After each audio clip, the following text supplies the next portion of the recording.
October 14th, 1943, 1:17 p.m., 25,000 feet over Schweinfurt, Germany. The world was four colors: a blinding metallic blue sky above, a soft white cotton carpet of clouds below, the olive drab of their B-17G, and the angry pulsing black of German flak. For Staff Sergeant Frank "Kid" Kenny, crammed into the freezing, isolated tail gunner position of the Southern Cross, the world was even smaller.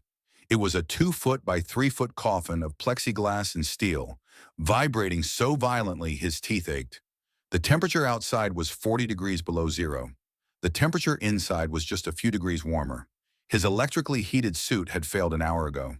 He couldn't feel his toes, and his fingers, wrapped around the 50 caliber spade grips, were just numb claws.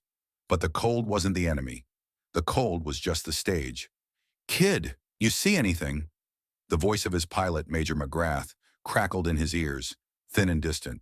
"Negative, Major. Skies clear." Kid scanned his patch of empty blue. He knew this was a lie. The sky was never clear. It was just waiting. This was Black Thursday. The 8th Air Force was on a mission to bomb the Schweinfurt ball-bearing plants, a target so vital they called it the heart of the Reich. The generals in England, the bomber mafia, had promised them that the B-17 Flying Fortress was a self-defending weapon. They had promised that a tight combat box, bristling with 13 machine guns per plane, could fight its way to any target in Germany and back, in broad daylight. This was the deadliest lie of the Second World War. "All right, boys," McGrath's voice crackled again, his professional calm more terrifying than any scream. "This is it. The little friends are turning back." Kid's stomach dropped into his frozen boots. Little friends. The P-47 Thunderbolts. Their escorts. He watched them, 100 tiny silver specks, peel off in graceful arcs and head back toward England. They had hit their point of no return. Their fuel tanks were running on empty. They were alone, deep in enemy territory, with another 200 miles to the target.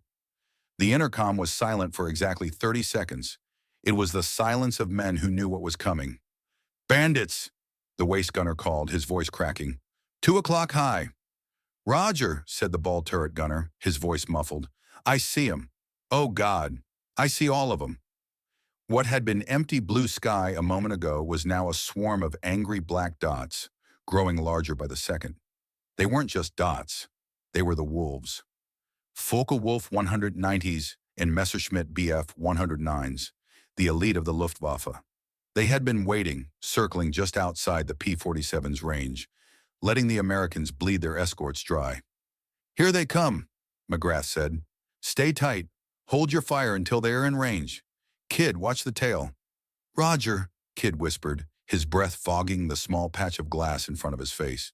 The German fighters didn't come in from the tail, like in the movies. They were smart. They came in from 12 o'clock high, out of the sun, diving at 400 miles per hour, cannons blazing. They flew straight through the bomber formation. The Southern Cross shuddered as 20-millimeter cannon shells, exploding like small grenades, ripped through the wing of the B-17 flying just off their port side. The plane, Rosie's rivets, didn't explode. It just died. Its 4 propellers stopped, and it fell out of the sky, tumbling end over end, a 30-ton coffin for 10 men. "This is a massacre," the co-pilot whispered, his mic hot. America was losing the air war, and they were losing it right here. The British had tried daylight bombing and been annihilated. They had switched to night bombing. But the Americans, stubborn, insisted daylight precision was the only way. Now they were paying for that stubbornness in blood and aluminum. The losses were catastrophic. 5, 10, 20 bombers shot down per mission. They couldn't sustain it. The entire strategic bombing campaign was on the verge of total collapse. They needed an escort, a little friend that could go all the way. The problem was, no such plane existed. The British Spitfire was a beautiful dogfighter, a thoroughbred, but it had the fuel tank capacity of a motorcycle. It couldn't even cross the English Channel and fight for more than 15 minutes. The P-38 Lightning? A good plane, but its engines were temperamental, prone to failing in the cold German air. The P-47 Thunderbolt, the Jug? It was a monster, a flying tank that could absorb incredible punishment. But it was a 7-ton beast, and it drank fuel so fast its pilots joked they had to plan their return before they even left. What the Allies needed was a miracle. A plane with the soul of a Spitfire, the toughness of a Jug, and the legs of a long-distance runner. And the tragic, bitter irony was this: the plane existed. It was sitting on airfields in England, rotting in the rain. It was called the North American P-51 Mustang, and it was a complete, unmitigated failure. The USAAF hadn't even wanted it. It had been built for the British, who, in 1940, were desperate for any fighter they could get. The American company, North American Aviation, had designed and built it in a stunning 120 days. On paper, it was a revolution. Sleek, aerodynamic, and it carried a massive internal fuel load. But it had a fatal, crippling flaw: its engine. It used an American-made Allison V1710 engine. It was a decent, reliable engine for a tractor or a low-altitude attack plane. But high up in the thin, cold air above 15,000 feet, where the bombers flew, the Allison engine choked. Its horsepower dropped off a cliff. The P-51, the Mustang, couldn't breathe. A Focke-Wulf 190 could fly circles around it. It was a dog, the pilots called it. Useless. By 1943, the P-51 was a dead end. The plane that was supposed to be the answer was a failed experiment. The U.S. Army was using them for low-level photo reconnaissance, a job for a plane they didn't mind losing. The war would be lost. The bombers would keep falling. The Allies had a plane with the best airframe in the world, and it was powered by a boat anchor. All it needed was a heart, and that heart was about to be suggested by one British test pilot, a man with a stupid idea that would completely change the course of the war. April 30th, 1942, Boscombe Down, England. While American bomber crews were steeling themselves for the meat grinder over Germany, British test pilot Ronald Harker, a flight lieutenant for the Royal Air Force, was wrestling with a different kind of problem on a gray, drizzly English afternoon. He wasn't in combat. He was at the Aeroplane and Armament Experimental Establishment, a place where new and often terrible aircraft were brought to be tested. His problem was a brand new North American Mustang wing, painted in British camouflage, that had just been delivered. Harker wasn't a desk-bound engineer. He was a pilot's pilot, a man with hands, a man who could feel an airframe's flaws through the vibrations in his seat.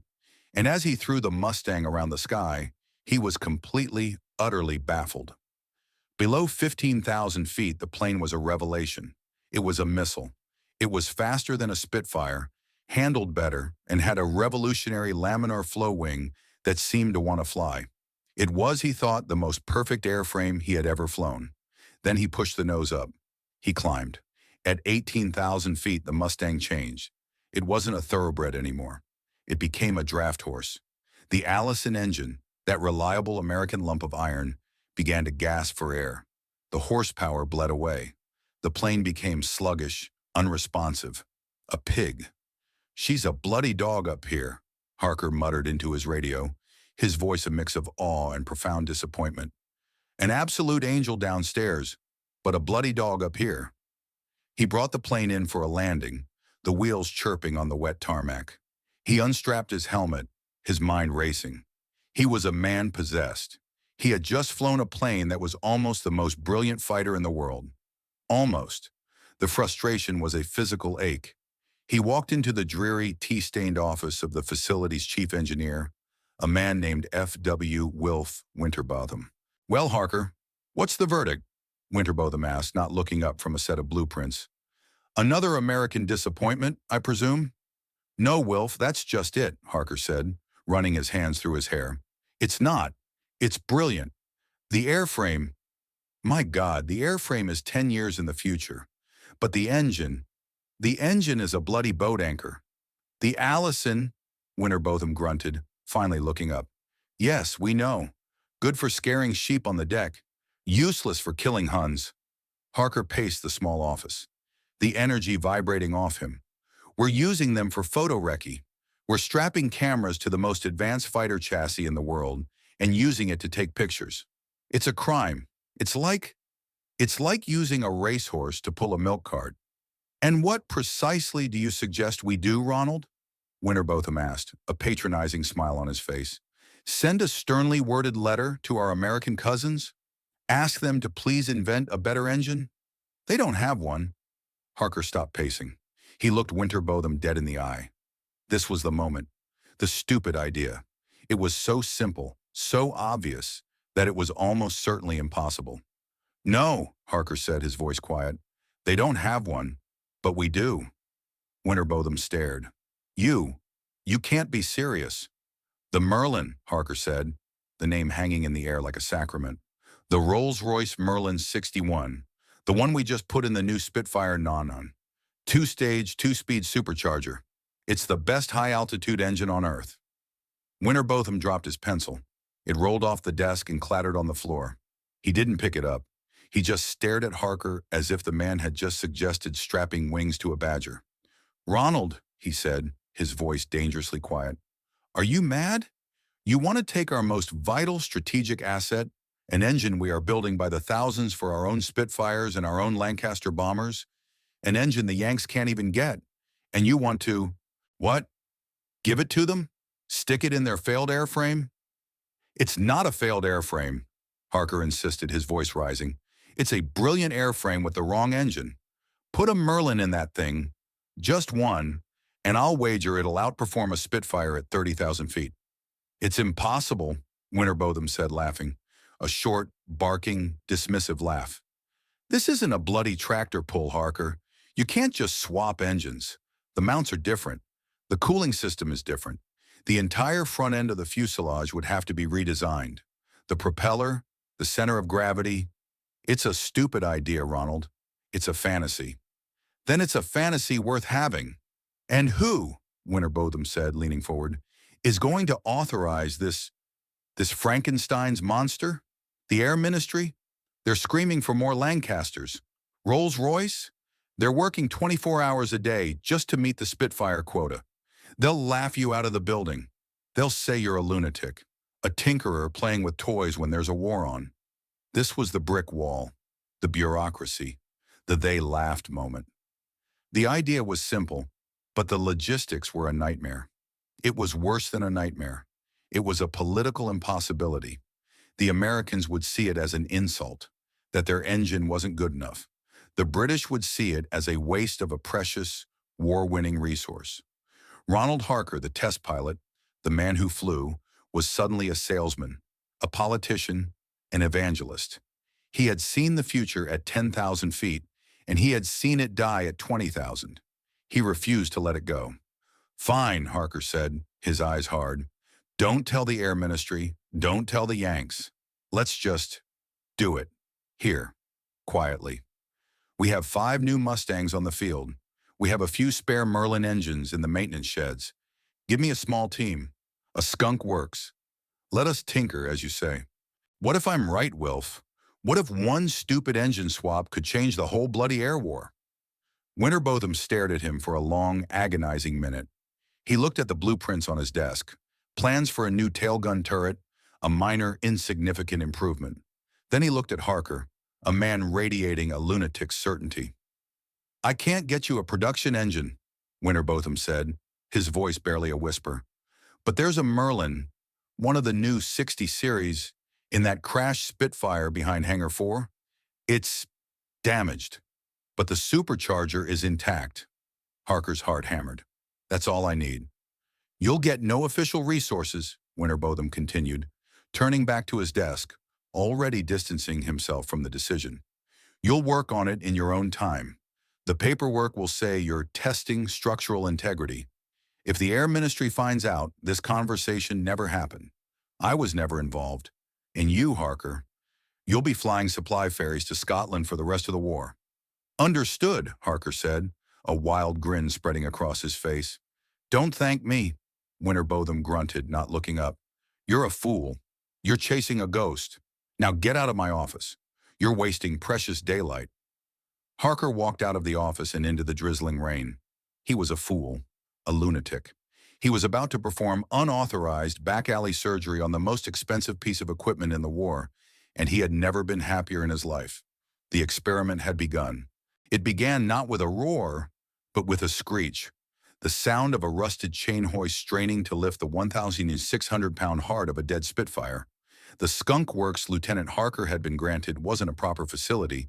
It was Hangar 4, a damp, forgotten brick building at the far end of the airfield, previously used to store target drones and broken ground equipment. The place smelled of mildew, cold oil, and mouse droppings. His team was a ragtag trio of problem mechanics, men who, like Harker, were too smart for their own good and had annoyed their superiors.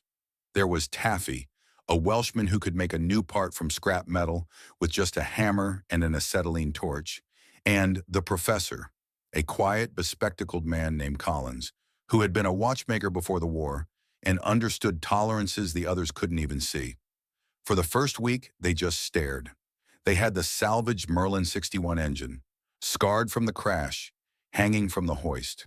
And they had the new P-51 Mustang, its beautiful, sleek nose cowling removed, revealing the gaping, empty engine bay where the Allison used to be. Winterbotham hadn't been laughing. He'd been right. This was impossible. "She's not gonna fit, Ron," Taffy said, wiping his greasy hands on a rag. He was staring at the engine mounts. "It's not just the bolts. The whole bloody frame is different. The Yanks built their cradle for a low-profile V. Our Merlin is taller. It's bulkier.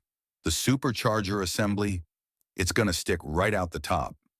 "And the cooling," Collins added, his voice barely a whisper, not looking up from his notepad. "The Allison is a single-stage engine. It has a simple radiator. The Merlin 61 is a two-stage, two-speed. It has a separate intercooler for the second-stage supercharger.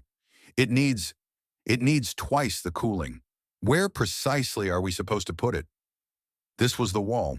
The P-51's revolutionary design was built around its radiator, a sleek, efficient scoop under the fuselage. It was perfect for the Allison. For the Merlin, it was a coffin. Harker circled the plane, a cigarette burning, forgotten, in his hand. He looked at the engine. He looked at the plane. "They're just parts," he said, thinking aloud. "We're mechanics. We make parts fit." "We're not mechanics, Ron. We're bloody butchers," Taffy grumbled. "We're going to have to cut the airframe. The main airframe." "Then we cut," Harker said, his voice flat. For the next 2 months, Hangar 4 became a place of noise and secrecy. They worked only at night, the hangar's blackout curtains drawn, the only light from cage work lamps that cast long, monstrous shadows. The sound of their saws and hammers was muffled by the roar of night bomber engines warming up on the main field. Their first act was sacrilege. They took a cutting torch to the Mustang's pristine engine mounts. Taffy, a sculptor of steel, fabricated new ones from a piece of a wrecked German bomber. But the cooling was the real monster. Collins, the watchmaker, spent a week doing complex heat transfer calculations on the back of ration book envelopes. "It can't go in the old scoop," he finally announced, pointing his pencil at the plane's belly. "There's no room for the intercooler radiator. We'd have to redesign the entire wing route. It's a new plane." "No," Harker said, staring at the empty space under the engine's nose. "Not a new plane. A new chin. Right here." It was a radical, desperate idea. The original P-51 had a sleek, aerodynamic nose. To make the Merlin fit, they had to give it an ugly, protruding, deep-throated chin. They were going to bolt the entire complex radiator and intercooler assembly directly under the propeller, completely ruining the plane's perfect lines. It would create drag. It would be an aerodynamic nightmare. It would look, well, stupid. "It'll be a flying brick," Taffy said, horrified. "It'll be a flying brick," Harker countered. "Build it." For 3 weeks, Taffy and Collins hammered, riveted, and welded. They hand-formed a new cowling from sheet aluminum. It was ugly. It was patched. It didn't fit right. It looked less like a factory product and more like something a farmer would build to fix a tractor. Then came the day they tried to marry the two. The day they lowered the 1,600-pound Merlin into the modified bay. It was a symphony of scraping metal, shouted curses, and trembling hands. It didn't fit. They hoisted it. Taffy beat the new mounts with a 10-pound sledgehammer. They lowered it again. It was a millimeter off. "It's the oil tank," Collins yelled, his face pale with stress. "The Yank oil tank is in the way."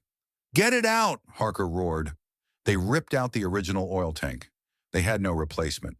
For 2 days they were stuck until Taffy, in a fit of mad genius, found a spare Spitfire oil tank, beat it into a new awkward shape, and somehow, crammed it into a tiny space behind the pilot's seat. On October 13th, 1942, after nearly 6 months of secret, exhausting, unauthorized work, they stood back. The thing in the hangar was no longer a Mustang. It wasn't a Spitfire. It was a monster, a Frankenstein, just as Winterbottom had predicted. The new chin was huge and bulky. The cowling was a patchwork of unpainted, riveted metal. The propeller, taken from a Spitfire, looked all wrong. It was the ugliest, most beautiful thing Arthur Harker had ever seen. "Well," Taffy said, wiping his hands, "she's a plane, I think." "She is," Harker said, his voice thick with an emotion he couldn't name. "Roll her out. We're flying tomorrow." They pushed open the doors of Hangar 4. The weak, watery English sun glinted off the patchwork metal. It was an awkward, ungainly beast, a creature of two worlds belonging to neither. As they pushed it onto the tarmac, a jeep carrying a high-ranking Air Ministry official screeched to a halt. The official, a man Harker recognized with a sinking heart, was known for his love of regulations. He got out of the jeep, his face a mask of pure, unadulterated confusion. He stared at the plane. He looked at the massive, ugly chin. He looked at the wrong propeller.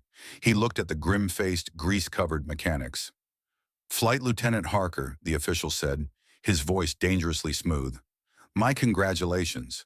I had no idea North American Aviation was building their new planes with sledgehammers." "What, in God's name, is that?" Harker looked at his monster, his career-ending, patched-together, stupid idea. "That, sir," Harker said, a small, defiant smile on his face, "that is the Mustang X, and it's going to win us the war." The name on the official's face was Wing Commander Eustace Smith. He was a man who believed the war could be won, but only if one's paperwork was in triplicate. He walked a slow, deliberate circle around the Mustang X, tapping a riding crop he didn't need against his polished boot. He was not laughing. He was appalled. "Harker," he said, stopping, "you are aware that unauthorized modification of a King's Service aircraft is a court-martial offense? You have taken a valuable, brand-new American asset and you've defiled it. That thing," he gestured with his crop at the ugly chin radiator, "is an aerodynamic monstrosity. It's a miracle it doesn't fall off on the ground." "With respect, sir," Harker said, already climbing onto the wing, "the miracle will be when it flies, which I intend to do right now." "This is not a flight, Harker. This is a suicide. I am officially grounding this abortion, pending a full review from the ministry." "Then you'll have to ground me with it, sir," Harker said, swinging his legs into the cockpit. He was strapping in. "But after I land, Taffy, spin the prop." Harker didn't wait for a reply. He flipped the magnetos. This was it. The cockpit was a schizophrenic blend of two nations. The main flight stick and throttle were American, solid, practical. But the engine gauges, salvaged with the Merlin, were British, smaller, more delicate. The throttle quadrant had a new hand-scrawled pencil mark on it, labeled "War Emergency, Do Not Touch." Yet, "Clear!" Taffy yelled from outside. Harker hit the starter. The four-bladed Spitfire propeller turned, caught, and the Merlin engine exploded to life. But it wasn't the sound of a Spitfire or a Mustang. It was a new sound. It was a deep, guttural, angry roar. The new cowling, the new radiators. They changed the acoustics. The entire airframe of the P-51, built for a different, tamer beast, vibrated with a barely contained violence. The plane felt alive, like a horse that knew it was about to be raced. Eustace Smith took a step back, instinctively, from the prop wash. He was shouting, but Harker couldn't hear him. He was already taxiing, his focus narrowed to the end of the runway. He didn't ask for permission. He didn't wait for the tower. He lined the patchwork plane up, took a deep breath, and pushed the throttle forward. The acceleration was terrifying. The power of the Merlin, even at ground level, was far more than the Allison. The plane didn't roll. It leapt. He was airborne in less than 800 feet, climbing at a sharp, aggressive angle that made the old Mustang feel like a toy. Okay, Ronald, let's see what we built. He kept it low, circling the airfield at 5,000 feet. The controls felt heavy. The new chin radiator was, just as Eustace Smith had feared, creating drag. He could feel it. The plane wasn't as nimble. His heart sank. Had they done all this? Committed career suicide just to make the plane worse? Had he ruined a perfectly good low-altitude fighter? Okay, girl, he muttered to the dashboard. Let's see what you were built for. He pointed the nose at the sky and began to climb.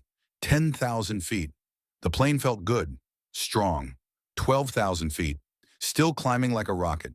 15,000 feet. This was the wall. The Allison line. This was the altitude where the old engine would die, where it would run out of air, where the horsepower would simply vanish, leaving the pilot a sitting duck. Harker's knuckles were white on the stick. The plane was still climbing, but he could feel it. The air was thinning. The engine's steady roar was becoming a strain. The power was dropping. His stomach tightened into a cold knot of failure. Winter Botham was right. I'm a fool. I've built a monster that can't even... Then he remembered. Collins, the watchmaker, had screamed it at him during the build. It's a two-stage supercharger, Ronald. You have to tell it when to change. He reached for a new unmarked lever they had installed on the left side of the cockpit. A simple, ugly, hand-welded switch. He pulled it. There was a heavy clunk from the engine, a mechanical groan, as if the plane was shifting gears. The effect was not gradual. It was instantaneous. It was violent. The second-stage supercharger of the Merlin engine engaged. It began to force-feed the engine the thin, cold, high-altitude air, compressing it down as if it were at sea level. The Mustang X didn't just stop straining, it exploded. Harker was thrown back against his seat as the plane, starved of air a second before, was suddenly force-fed a hurricane. The engine's roar didn't just return, it deepened into a howling, unearthly scream. The airframe, which had felt heavy, was now just a vessel for the unleashed mythological beast. The plane wasn't just climbing, it was accelerating, while still pointed 30 degrees at the sky.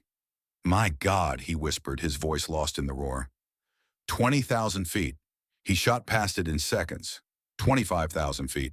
The altitude where B-17s fought and died. He was still climbing at over 3,000 feet per minute. He leveled off. He was doing 420 miles per hour, 4 on 20. This was Focke-Wulf territory, and he was flying faster than any of them. 30,000 feet. He was higher than a Spitfire 9, and he was still accelerating. The airframe, the revolutionary American laminar flow wing, was finally paired with an engine that could use it. The stupid chin radiator, it was working perfectly, gulping the thin air, the drag a tiny, insignificant price to pay for the sheer, brutal power of the Merlin. He was untouchable. He was the fastest man in the sky. He sat up there for 20 minutes, alone, in a patched-together, ugly, illegitimate airplane, carving contrails into a sky that no Allied fighter had ever owned. He wasn't a test pilot. He was the king of the world. When he finally landed, his hands were shaking so badly he could barely unbuckle his harness. He sat on the wing for a full minute, just breathing, his heart hammering a wild rhythm against his ribs. Wing Commander Eustace Smith was waiting at the foot of the ladder, his riding crop gone, his face pale. The entire airfield, it seemed, had stopped to watch the impossible rocket ship that had just landed. Well, Lieutenant, Eustace Smith said, his voice quiet. Your report. Harker looked down at the man who had tried to ground him. He looked at Taffy and Collins, who were standing by a jeep, their faces a mask of desperate hope. Ronald Harker grinned, a ragged, exhausted, triumphant grin. Sir, he said, his voice hoarse, give Rolls-Royce the bloody contract. We've just built a war winner. Ronald Harker's flight report was not a normal report. It was a 3-page love letter, a piece of technical poetry that landed on the desk of the British Air Ministry with the force of a 500-pound bomb. It had hard data, speeds, climb rates, service ceilings, and it had Harker's final, damning if they ignored it conclusion. The North American P-51, when powered by the Rolls-Royce Merlin 61, is the finest fighting aircraft in the world. To not proceed with this combination would be a strategic crime. The bureaucracy, faced with such explosive, undeniable data, did something it almost never does. It moved fast. Wing Commander Eustace Smith, in a stunning reversal, became the project's most powerful champion. He realized that this Frankenstein was the key. But there was a problem. This wasn't a British plane. It was an American one. And the engine was British. The politics were a nightmare. In Inglewood, California, at the sprawling headquarters of North American Aviation, NORAA, the news was received not with celebration, but with what could only be described as profound, seething insult. James Dutch Kindleberger, the fiery, brilliant, and notoriously short-tempered president of NORAA, stormed into his chief engineer's office. He wasn't waving a report. He was clutching a cable from the British Air Ministry. "Do you know what these Brits just did?" he roared, his voice echoing through the design hangar. "They took our airplane, our P-51, the one we designed for them in 120 days, and they gutted it." Edgar Schmood, the chief designer, a quiet, methodical German-born genius who had actually penned the Mustang's revolutionary lines, looked up calmly. "Gutted it, Dutch? Or fixed it?" "Fixed it." Kindleberger threw the cable on the desk. "They ripped out the Allison, a good, reliable American engine, and they replaced it with a Rolls-Royce, a Merlin. They're saying our engine isn't good enough. They're saying our plane is a failure." "It is a failure, Dutch," Schmood said, his voice quiet but firm. "Above 15,000 feet. We knew it. We designed a Ferrari, and the Army Procurement Board forced us to put a truck engine in it. We didn't have a high-altitude supercharger. The British do. This isn't an insult, Dutch. It's a solution." "It's an embarrassment." Kindleberger paced the office, his face red. "We're North American Aviation. We build the best. Now the British are going to Rolls-Royce, and they're going to order them to start building Merlins for our airframe. We'll be a laughingstock, a company that builds a body, a shell, for another man's engine." "No, I won't have it." He stabbed a finger at Schmood. "I don't want the British building this. I want to build this. If the Merlin is so damn good, we'll build it ourselves." This was the new hurdle. Packard, the American luxury car company, had just secured a license to mass-produce the Merlin engine in the United States. They were building them for bombers and for the new P-40F Warhawk. But the production line was slow, and the engine was notoriously complex. It was a hand-built tinkerer's engine, full of tight tolerances and British peculiarities. American factories, built on the Ford model of mass production, were struggling with it. Kindleberger got on the phone. He called Wright Field, the heart of the U.S. Army Air Forces. He called the head of Packard. He called the Pentagon. The answer he got was a resounding bureaucratic no. "You don't understand, Dutch," an Army general told him over the phone. "We're not interested in your Mustang X. We have a new fighter. It's called the P-47 Thunderbolt. It's big, it's tough, and it uses a good American Pratt & Whitney engine. We've ordered thousands. The other priority is the P-38 Lightning. We're not adding a third fighter, especially not a lightweight tinker toy that uses a complicated, unreliable British engine. The Mustang is a dead end, Dutch. Let the British have their little photo-recce plane. You need to focus on building bombers for us." The door was slammed in his face. The USAF, the very people losing the air war over Germany, the very people whose bomber crews were being slaughtered daily, rejected the solution. They rejected it because it was ugly. Not the plane, the paperwork. It was a hybrid. It was impure. It was a British idea, a British engine in an American airframe. It was a logistical headache. It was, in their eyes, a stupid idea, just as Winterbotham had first thought. The project was dead. The British couldn't build it in the numbers required, and the Americans wouldn't. The miracle from Hangar 4, the fastest plane in the sky, was going to die in a file cabinet. The bomber crews, like Kid Kenny and the Southern Cross, would continue to fall from the sky. The war would be lost. All of this would have happened were it not for one man, an American test pilot, a man as stubborn as Ronald Harker, who had heard the rumors. His name was Major Thomas "Tommy" Hitchcock. He wasn't just a pilot. He was a millionaire socialite, a polo champion, a true-life hero who had fought in World War I as a teenager. And now, as the assistant air attaché in London, he had seen Harker's report. He had seen the Frankenstein plane fly. And he was not going to take no for an answer. Hitchcock, with his social connections and his utter aristocratic disdain for bureaucracy, did something no one else dared to do. He didn't just call the Pentagon. He didn't call the generals. He bypassed the entire chain of command and sent a cable directly to Washington. Not to the Army, but to the White House. The cable, addressed to a personal friend who worked for President Roosevelt, was a masterpiece of blunt, terrified honesty. It read, in essence, "I have seen the fastest plane in the world. The Army is ignoring it. They are letting our boys die because of pride. They are committing murder by spreadsheet. Please, for the love of God, show this to the President." The stupid idea, born in a damp hangar in England, had just kicked in the front door of the Oval Office. Major Tommy Hitchcock's cable was not a request. It was a lit fuse. When it landed on President Roosevelt's desk, or more accurately, on the desk of his trusted advisor, Harry Hopkins, it bypassed years of military procurement protocol. It was a direct accusation. The Army's pride was killing its own men. The political explosion was immediate and violent. General Hap Arnold, the head of the entire Army Air Forces, was summoned. He was, to put it mildly, furious. Not just at the British for their tinkering, but at Hitchcock for his insubordination, and at NRO for building the failed plane in the first place. But a whisper from the White House is louder than a general's roar. The message filtered down through Hopkins was simple. The President is curious about this Mustang X. He finds the report compelling. Please advise. It was a political checkmate. Hap Arnold couldn't just say no anymore. He couldn't kill the project, but he also couldn't admit he was wrong. So he did what all great bureaucrats do. He buried it in committee.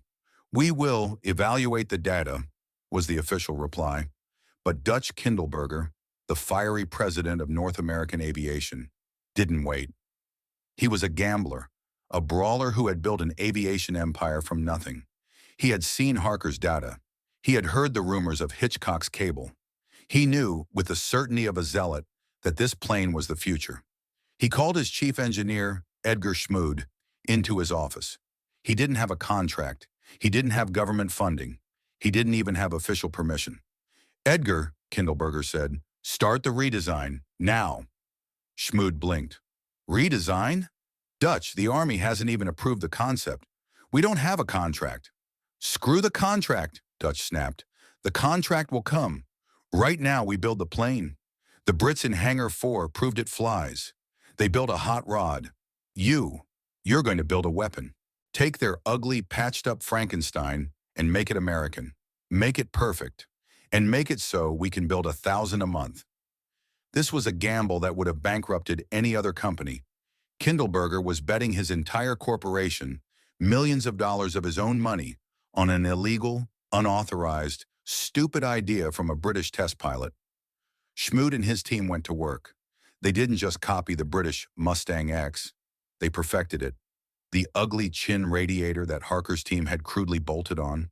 Schmood's team took that concept and, in a stroke of aerodynamic genius, redesigned the entire fuselage to accommodate it. They created the iconic, shark-like scoop under the belly, a design so perfect it actually reduced drag, giving the plane more speed. The hand-welded mounts, they were replaced with forged steel, mass-producible by the thousands. The mismatched propeller, a new custom-designed four-bladed Hamilton standard prop was ordered. They worked 20-hour days. They slept on cots in the design hangar. They were a skunk works, just like their British counterparts, but this time powered by millions of dollars and a burning, nationalistic pride. In just 90 days, they had done the impossible. They had taken a British prototype and turned it into the definitive American fighter. They called it the P-51B. In March 1943, the first two P-51B models rolled off the Inglewood assembly line. They were painted in U.S. olive drab, and they were powered by the new American-built Packard Merlin engine. They were, without question, the most advanced fighting machines on Earth, and the U.S. Army Air Forces still didn't want them. "It's a very fast plane, Dutch," a general told Kindleberger dismissively. "Very impressive, but we don't have a mission for it." The arrogance was breathtaking. The bomber crews were still dying. Black Thursday had come and gone, a massacre so profound that the U.S. AEF officially suspended all daylight bombing deep into Germany. The war was at a stalemate. And here on a runway in California sat the solution, and the generals were calling it a plane without a mission. They saw it as a jack of all trades. It wasn't a high-altitude interceptor like the P-38. It wasn't a tough-as-nails ground pounder like the P-47. It was a pursuit plane, a lightweight. They ordered a few hundred and shipped them off to England, not as a war winner, but as a political thank you to the British. By late 1943, these first P-51Bs were sitting on airfields in England, assigned to the newly formed 354th Fighter Group. The pilots, many of them veterans of the P-47, looked at the new plane with suspicion. It was small. Its liquid-cooled engine, unlike the P-47's massive radial, looked fragile. They knew that one stray bullet to the radiator, and their engine would seize in minutes, unlike the Jug, which could fly home with cylinders shot clean off. They called it the spam can. They called it a death trap. They were about to find out they were flying a god. The man who would light the fuse was General James Jimmy Doolittle, the hero of the daring Tokyo raid. He had just taken command of the 8th Air Force in England. He was a brawler, an engineer, and he was furious. He had seen the loss reports. He knew the bomber-first strategy was a bloody failure. He called in his top fighter commanders. "Gentlemen," he said, his voice ice, "the bomber campaign is dead.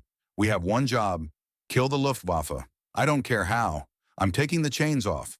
He rescinded the order that required fighters to stick close to the bombers. His new order was revolutionary. Go find the enemy. Hunt them. Kill them. On the ground, in the air. Go out and get them. But even his P-47s and P-38s couldn't go all the way. He was desperate. He needed a fighter that could. One of his aides, a young major, cleared his throat. "Sir, there is one plane. The new 354th just got them.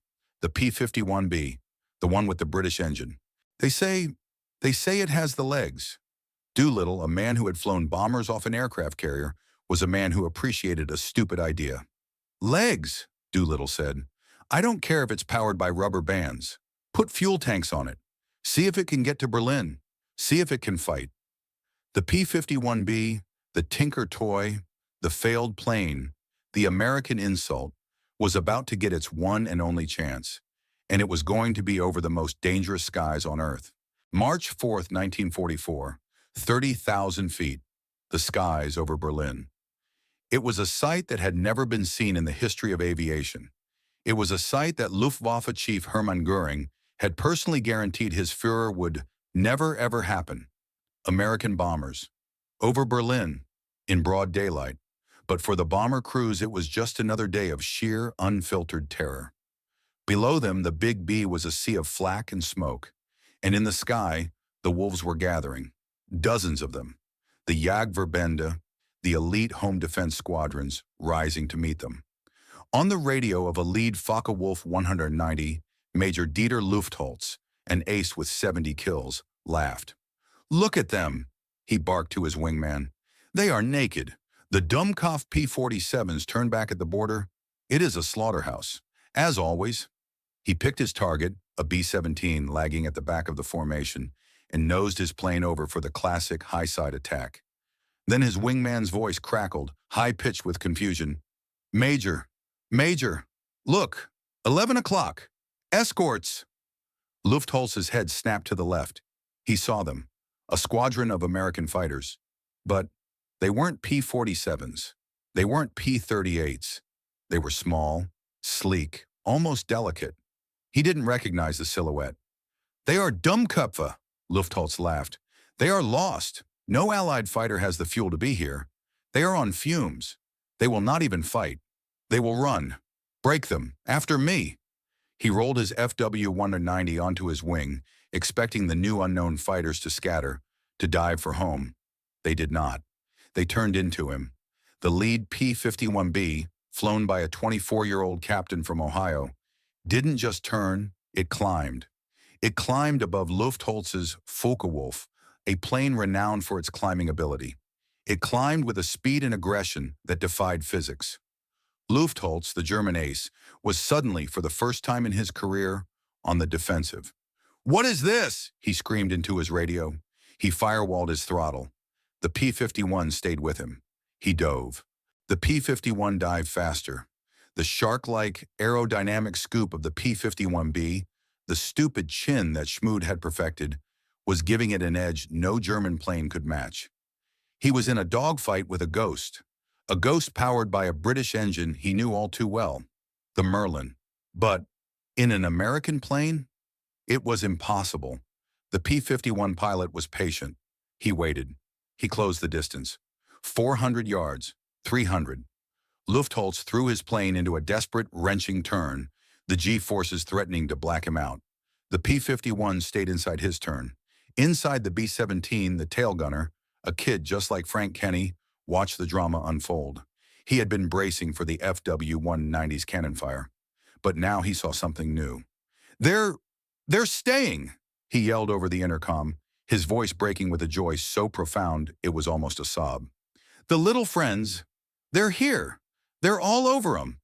The P-51 pilot squeezed the trigger. 650 caliber machine guns, a uniquely American symphony of destruction, tore into the Focke-Wulf's wing root. The German plane, the pride of the Reich, didn't just explode, it was shredded. It simply disintegrated in a cloud of metal, smoke, and flame. Across the skies of Berlin, the same scene was repeated a dozen times. The Luftwaffe aces, the untouchable wolves of the sky, were being systematically, clinically, and utterly annihilated. They had come to feast on bombers, and they had been met by a pack of gods. That one mission changed everything. The bomber crews who returned that day were different. They were no longer sheep for the slaughter. They had seen the angel of their salvation, and it had the body of a P-51. The legacy was not written in reports, it was written in the sky. In the 6 weeks that followed, the P-51 Mustang, the failed plane, the American insult, the Tinker toy, broke the back of the Luftwaffe. The bomber loss rates, which had been a catastrophic 20–30% on missions like Schweinfurt, dropped overnight to 7%, to 5%, to less than 1%. The P-51, powered by Ronald Harker's stupid idea, Tommy Hitchcock's insubordination, and Dutch Kindleberger's billion-dollar gamble, cleared the skies over France. It didn't just save the bombers, it made D-Day possible.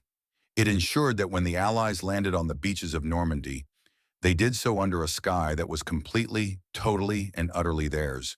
The P-51 wasn't just a plane, it was a statement. It was a testament to the belief that a good idea, even an ugly one, even a hybrid one, is worth fighting for. It proved that sometimes the experts, the committees, and the generals are wrong. It proved that sometimes the stupid idea in a damp hangar, the one they laugh at, isn't just a good idea. It's the only idea. It's easy to think of history as inevitable, as something decided by generals with maps. But sometimes it's not. Sometimes it's decided by a test pilot who refuses to take no for an answer, by an engineer who sees a solution, not an insult, by a president who listens. The P-51 Mustang was not a weapon that was simply issued. It was a weapon that had to fight for its own existence, against pride, against bureaucracy, and against the very people it was designed to save. And in winning that fight, it won the war. So here's my question to you. What's the biggest stupid idea that you've seen change everything? And what would have happened if, like Ronald Harker, the people who believed in it had simply given up? Let me know in the comments. I read everyone.